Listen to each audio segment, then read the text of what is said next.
छोटे से गांव में उस्ताद दामन नाम के एक ज्ञानी बुजुर्ग रहते थे। उनका पूरा जीवन किताबों के अध्ययन और ज्ञान की रोशनी फैलाने में बीता था। उनका कमरा किताबों से भरा हुआ था, जो उनके लिए किसी खजाने से कम नहीं था। एक दिन उनका एक प्रशंसक देसी घी में बने 2 पराठे लेकर उनके पास आया। उस्ताद दामन ने मुस्कुराते हुए उसका स्वागत किया और पराठे एक और रख दिए। फिर वे उठे, एक बड़ा कटोरा लिया, उसमें चीनी डाली और एक पराठे को तोड़कर उसमें खूब सारा चूरमा बना लिया। फिर उन्होंने वह चूरमा कमरे के चारों कोनों में जमीन पर डाल दिया और वापस बैठकर मेहमान से कहा, आओ एक पराठा मिलकर खाते हैं। मेहमान हैरानी से जमीन पर बिखरे चूरमे को देख ही रहा था कि अचानक कोनों से बड़े बड़े चूहे निकलकर चूरमा खाने लगे। हैरान होकर मेहमान ने पूछा, उस्ताद जी, ये क्या हो रहा है? उस्ताद दामन हंसते हुए बोले, बेटा, ये चूरमा है और चूहे खा रहे हैं, इसमें अचरज की क्या बात है?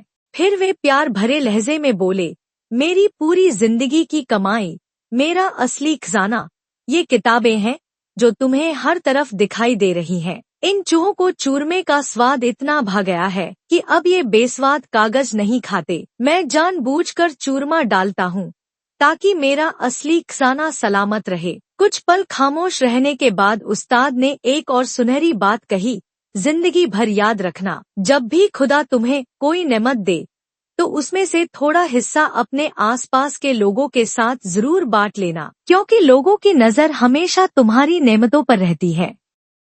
ये लोग कोई और नहीं, तुम्हारे अपने करीबी रिश्तेदार और दोस्त होते हैं। उनका दिल रखना तुम्हारा नैतिक और धार्मिक कर्तव्य भी है। उस्ताद की बातें हवा में गूंज रही थी और मकान की कच्ची जमीन पर चूरी के कण चमक रहे थे। चूहे भी खुश थे, खजाना भी महफूज था और दिल भी संतुष्ट था।